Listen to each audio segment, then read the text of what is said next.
ይሄኮ እግዚአብሔር አምላክ ለእስራኤል መጣና እኔ እግዚአብሔር አምላክ አላቸውና ከየት እንዳወጣው ከግብጽ ከባርነት ቤት ከሚነድ ምድጃ ውስጥ እንዳወጣው እንድታውቅ ፈልጋለሁ አላቸው። በሩ ተዘግቶ ምድጃው ምን ይላል አይደለም? ሳወጣችሁ እኔ እናንተን ከቦታ ከተራ ቦታ አይደለም የተዘጋባችሁ ደጅ የሚነድ ምድጃ ውስጥ ነበራችሁ አለ። እናንተ ምን እየሆናችሁ ነው እያለ ነው። እየነደዳችሁ ነበር። እኔ እግዚአብሔር ግን ይሄ የማንደጃውን በር ምን አርኩት አለ ከፈትኩት አላቸው። ጌታ ስሙ ይባረክ። በምን መንገድ ነው የከፈተላቸው? እግዚአብሔር ብዙ ታምራት አድርጓል ለእስራኤል። በቃ ፈርዖንን ብዙ ነገር አድርጎታል። የኢየሱስ ደም የተዘጋ በር ካለ የመክፈት ብቃት አለው። ዘጸአት ምዕራፍ 12 መጽሐፍ ቅዱሳችን የሚናገረው እግዚአብሔር መጣና ለሙሴ ነገረው። አሁን የምትነግራቸው ስትራቴጂው የተለየ ነው አለ። ካመናችሁ በደሙ በኩል ለቆ ይሄዳል። የኪዳኑ ደም ነፃ ያወጣችኋል። አሁን ግን እንደ በፊቱ አይደለም ማለት እግዚአብሔር። ምንድነው ታዲያ ሲባል አሁን የምታደርገው የደም ስርዓት ነው አላቸው። የደም ስርዓት ነው። ምንድነው? መቃኑንና ጉበኑን ደም ትቀበዋለህ። አጥፊው በዛ ባለፈ ጊዜ ወደ እስራኤል ምን አይልም አለ አይገባም። ስለዚህ አለና አንተ ሌሊት ሙሉ ያንን ቀብተ ሌሊት ሙሉ ማዕድን ስትበላ ትቆያለህ። በማለዳ ግን ምን ትላላችሁ አለ ትወጣላችሁ። ሃሌሉያ። አሁን በሩ በደም በኩል ምን ብሏል እያላቸው ነው? ተከፍቶላችኋል እያለ ነው። እግዚአብሔር ስሙ ይባረክ። ሃሌሉያ። ዛሬ ጸልያለሁ በጌታ በኢየሱስ ደም በኩል ነገራችሁ ነፃ ይወጣል። ይሄ 430 ዓመት የከረመ ነገር የተፈታበት የመጨረሻው መፍትሄ ደረጃ የደም ስርዓት ነው። እዛ እግዚአብሔር እኔ በጣም ደስ ይለኛል። ፈጥናችሁ ብሉ ይላችኋል አይደል? ቃሉ ደስ አይላችሁ? ፈጥናችሁ ብሉ፣ ወገባችሁን ታጥቃችሁ፣ በትራችሁን ይዛችሁ፣ ጫማችሁን አጥልቃችሁ ፈጠኑና ምን በሉ አላችሁ? ብሉ፣ ስጋውን ብሉ፣ አጥንቱን ምን እንዳትሉ አለ እንዳሰብሩ። ትንቢታዊ ነው ይሄ። ከአጥንቱ አንዳች አይሰበርም የሚለው ቃል ተፈጸመ ይላል አይደል? ኢየሱስ ጋር በግራና በቀኝ ያሉትን ሰብረው አወረዷቸው ይላል አይደል? ይሄ ቃል እኮ ትንቢት ነው። እግዚአብሔር በህይወታችሁ የሚያደርገው ነገር ሁሉ አሁን ብሉት ስጋውን ሲል ትንቢት እንደሆነ ታውቃለህ። እንዳሰብሩትም ትንቢት ነው፣ ብሉትም ስጋውን ትንቢት ነው። ኢየሱስ ደግሞ ዮሐንስ ወንጌል ምዕራፍ 7 መጥቶ ስጋዬን የበላ ደሜን የጠጣ የዘላለም ህይወት አለው ብሎ ደግሞ እዚህ ጋር ደግሞ ይናገራል። ግልጽ ነው ወይ? ኢየሱስ ጌታ ነው። እያንዳንዱ ነገር ምንድነው እያልኳችሁ ነው? ደሜ ነው። ከዛ መብራታችሁ የበራ ወገባችሁን የታጠቀ ይሁን አዲስ ኪዳን ላይ አለ የለም? አለ እኮ። እዛ ጋር ግን ደግሞ ወገባችሁን ታጥቃችሁ በትራችሁን ይዛችሁ በመዘጋጀት ምን በሉት ብሉት። ምክንያቱም ሲነጋ ግብጽ አይደላችሁም፣ ሲነጋ ወደ ተስፋ ቃል ምድር ትወጣላችሁ ነው። ዛሬ ይሄ ትንቢት በህይወታችሁ እንዲፈጸም እጸልያለሁ። ነገ በህይወታችሁ አዲስ ነገር እንዲጀምር እጸልያለሁ በኢየሱስ ስም። ነገ አዲስ ነገር ጀምራለሁ በሉ። አይዟችሁ። እንደ ቃላችሁ በኢየሱስ ስም ይሁንባችሁ። አዎ ይሁንባችሁ።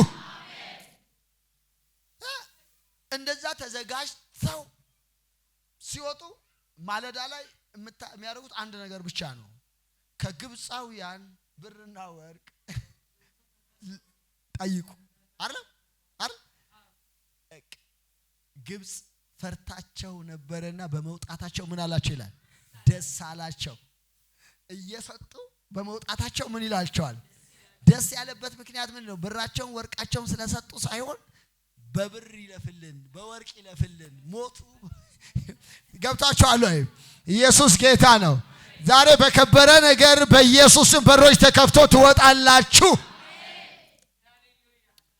እስራኤል በዝብዞ ምን አለ? ወጣ። የወጣበት ሚስጥር በሮች የተከፈቱበት ሚስጥር ምንድነው? ደሙ ነው። ሃሌሉያ። ዛሬ ደግሞ ከአቤል ደም የተሻለ ከጊደር ከጠቦት ደም የተሻለ ከበጎች ደም የተሻለ የጌታችን የኢየሱስ ክርስቶስ ደም አለ። ሃሌሉያ። መጽሐፍ ቅዱሳችን ዮሐንስ ወንጌል ምዕራፍ 1 ቁጥር 26 29 ወይም 26 የዓለምን ኃጢአት የሚያስወግድ የእግዚአብሔር በግ አይደለም ወይ? አሁን በጉ ነውር የሌለበት በግ፣ ሊቀ ካህን መጥቶ የማይመረምረው በግ፣ ሃሌሉያ። አያለ ማንኛውም በግ በሊቀ ካህኑ ፊት ቀርቦ ይመረመራል አይደል? ይመረመራል፣ ያገላብጡታል፣ በዚህ በዛ ይታያል። ከዛ ንጹህ መሆኑ ሲረጋገጥ ንጹህ ነው መታረድ ይችላል ተብሎ ይታረዳል አይደል? ኢየሱስ እንደዛ በእነ ሐናና በእነ ቀያፋ ፊት እኮ ብዙ መርምረውታል አይደል ወይ? ኢየሱስ ጌታ ነው። ነገር ግን አንዳች አላገኘውበትም ማኩሳ ሃሌሉያ ብለው ምስክር ሰጥተዋል። ይሄ በግ ታርዷል፣ በጉ ታርዶልኛል በሉ። አይዟችሁ ነፃ መውጣት እችላለሁ በሉ እስቲ። ባርነትን አልቀበልም በሉ እስቲ። ማንኛውም የፈርዖን ስርዓት ከላያችሁ ላይ ተሻረ፣ ከህይወታችሁ ላይ ተሻረ። አገዛዙ ሁሉ ፈረሰ በኢየሱስ ስም። ምንድነው እያልኩ ያለሁት? ደሙ በሮችን ምን ይላል? ይከፍታል። ኢየሱስ ደም በሮች የሚከፈትላቸው ሰዎች እንደው እሺ አንድ ነገር ብቻ ልበላችሁ ግን ከምታወው እንደው በሮች የሚከፈትላቸው ሰዎች ብዬ አለኝ። ግን አንድ ነገር ብቻ ልበላችሁ። በር የሚከፈትለት ሰው ስራ ያለው ሰው ነው። ስራ ከሌለ ምንም አይከፈትልህም። እግዚአብሔር ስራ ከሌለ አይከፈት። እስራኤልን እግዚአብሔር በሮችን ይሄንን ተአምራት አድርጎ በሮችን ከፍቶ ምናምን ሲያወጣቸው ዘጸአት ምዕራፍ 19 ላይ መጣና እናንተን ከግብጽ ያወጣውበት ሚስጥር ይሄ ነው አላቸው። እናንተ የተመረጠ ትውልድ የንጉስ ካህናቶች እንድትሆኑ ምን ብያቸዋለሁ? የወጡበት ምክንያት አስታራቂ ለመሆን በዚህ ምድር ላይ ገብቷቸዋል ወይ? ስራ ስላላቸው ነው። እግዚአብሔርን እንዲያስተዋውቁት ነው በሩ የተከፈተላቸው ምክንያት። አለበለዚያ እግዚአብሔር አምላክ በር ከፈተ፣ ኦኬ ምን ይሁን? ከዛስ የበረከት በር ከፈተ፣ ምን ይሁን? ለመብላት እስማውንም እየበላችሁ ነው አይደለም ወይ? አይደለም ወይ? እግዚአብሔር በር ይወላችሁ። ለምሳሌ አሁን እግዚአብሔር አምላክ እናንተ ሐዋርያት ሥራ ምዕራፍ 12ን አንብቡት። እግዚአብሔር መልአኩን ላከ አይደለም ለጴጥሮስ አይደለም? መልአኩን ላከ። ከዛ በኋላ ቤቱ በራ፣ ታጠቅ፣ ተነስ፣ ልበስ ምናምን አለው። ታጠቀ፣ ወጣ አይደለም?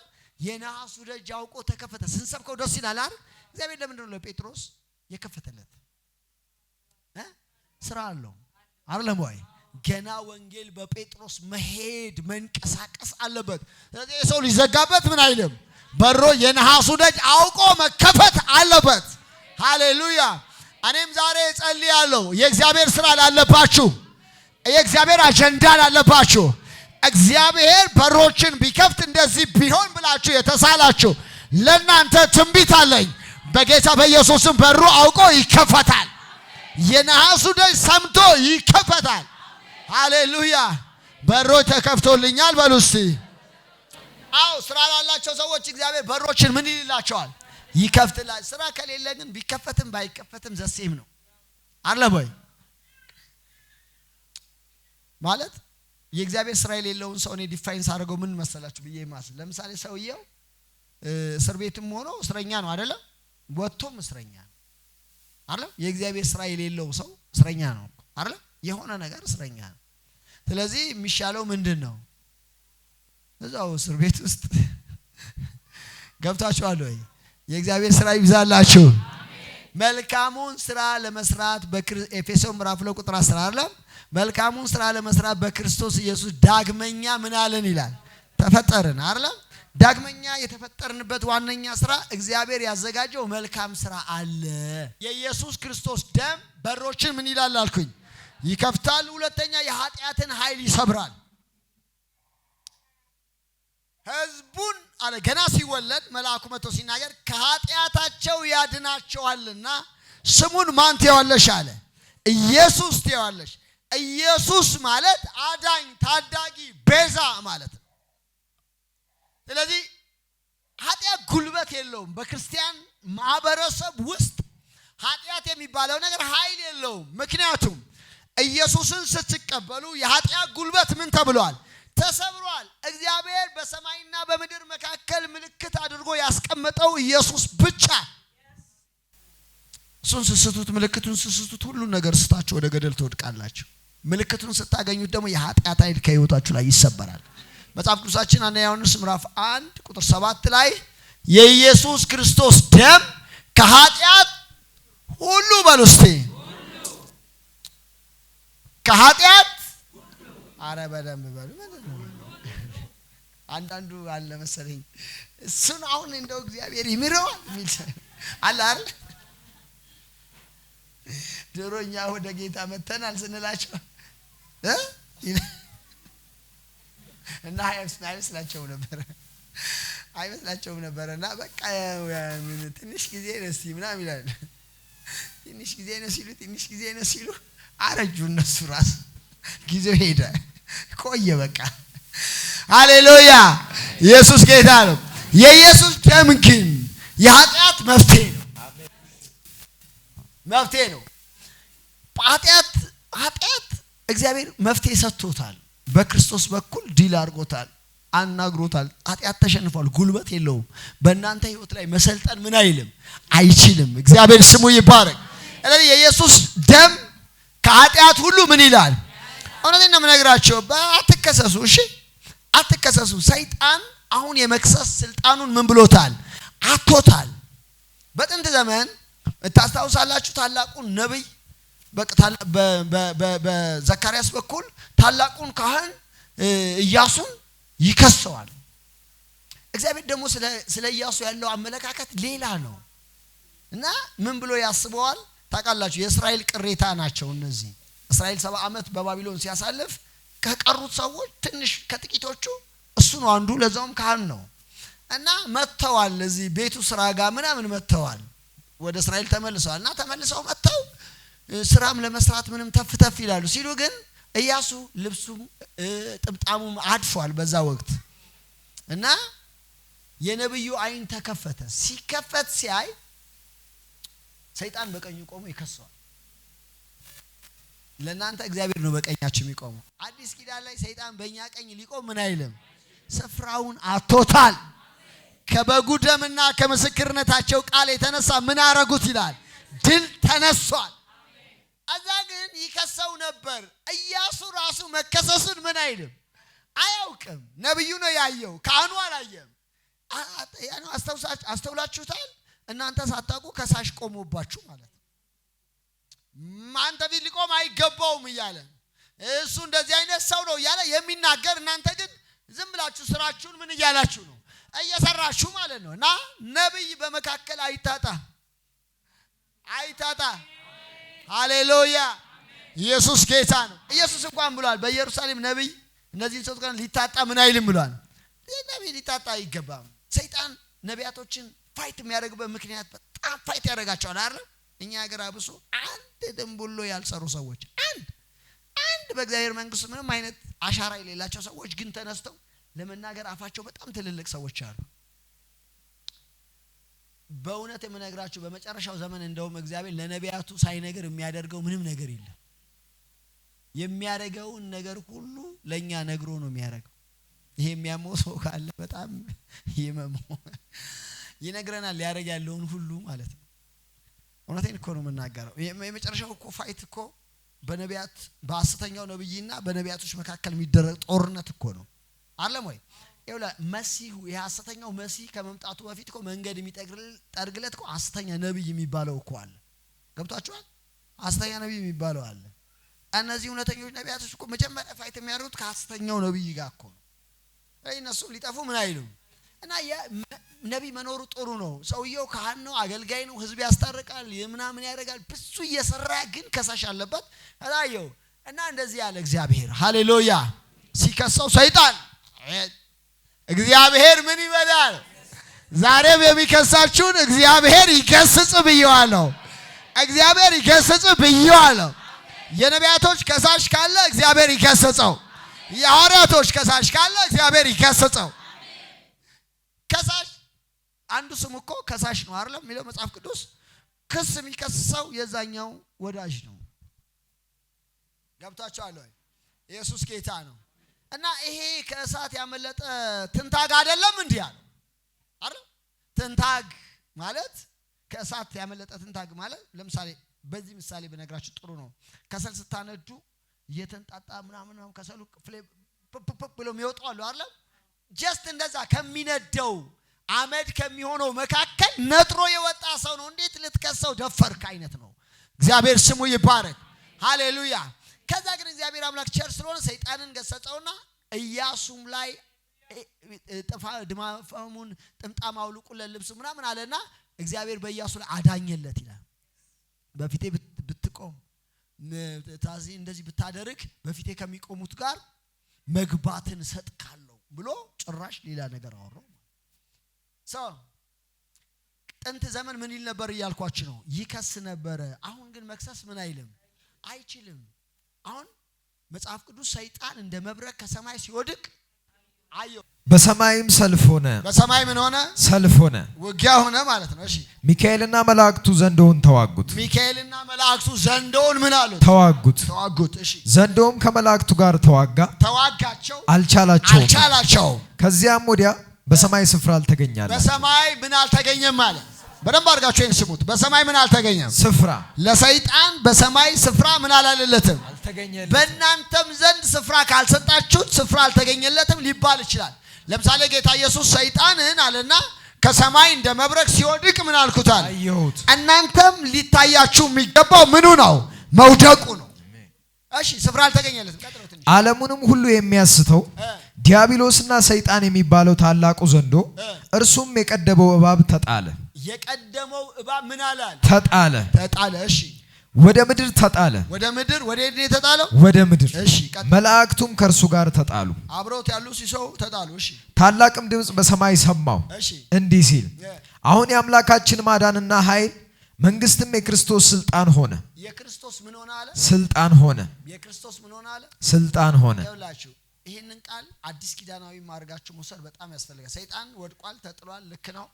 ግን ይሄ ቃል መንግስት ለክርስቶስ ሆነ የሚለው ቃል ኢየሱስ ከትንሳኤ በኋላ የወረሰውን ኦቶሪቲ ነው የሚያወራው። ስልጣን በሰማይና በምድር ምን አለኝ አለ? ተሰጠኝ የሚለውን ሐሳብ ነው። ስለዚህ ሰይጣን አሁን መንግስት ለክርስቶስ ሆኗል። ስለዚህ ሰይጣን በእኛ ህይወት ላይ ምንም አይነት ኦቶሪቲ ወይንም ስልጣን የለውም ነው። ቀጥለው እስቲ ትንሽ ቀንና ሌሊትም በአምላካችን ፊት የሚከሳቸው የወንድሞቻችን ከሳሽ ተጥሏልና።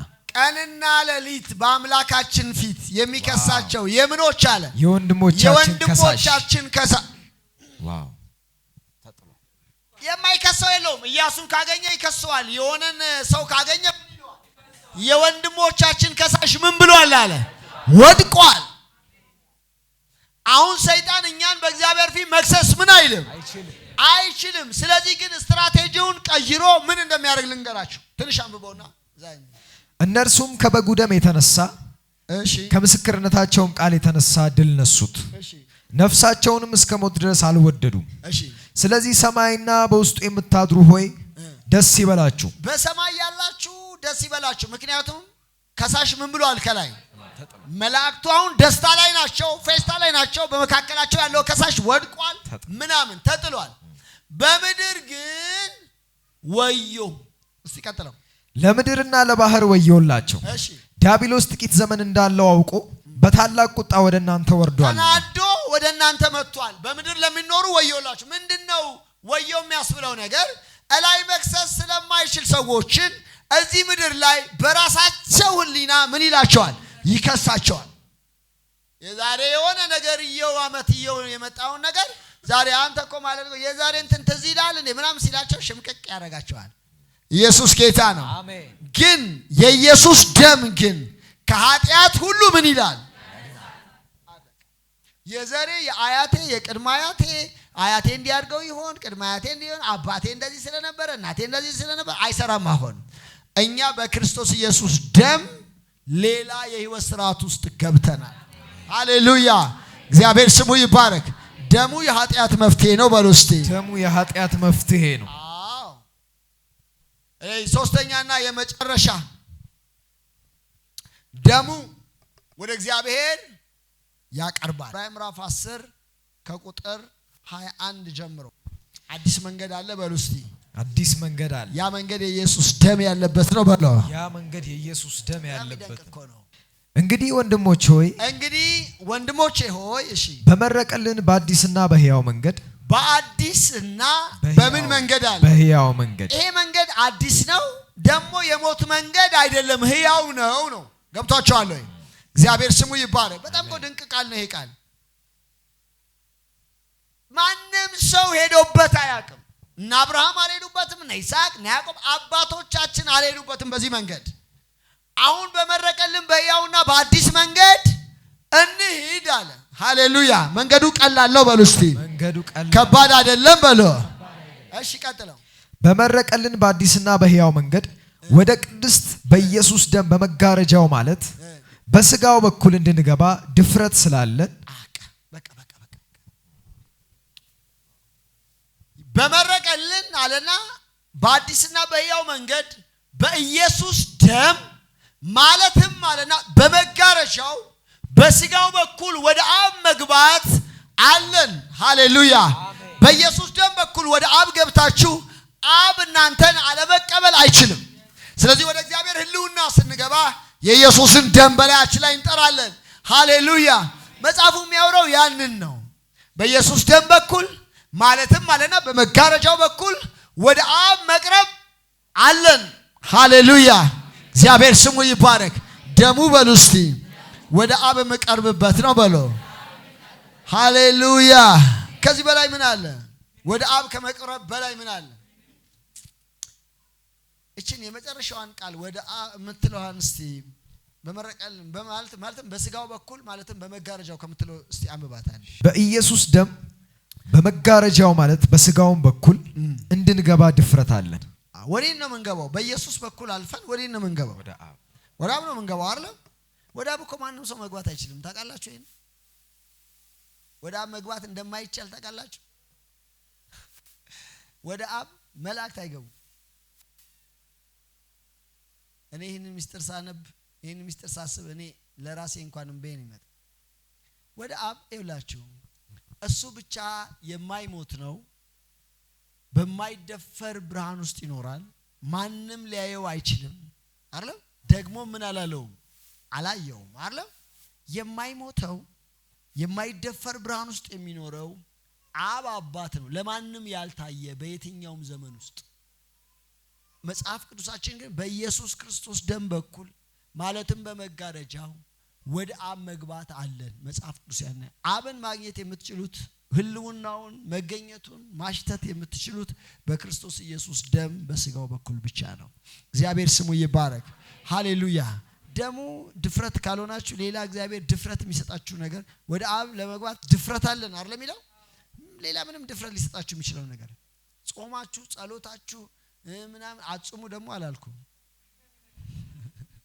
ጾማ አይችን ቀለብ አድርገው አሁን ስብከቷ ሁሉ እቺ የምትሆንበት ሰው አለ።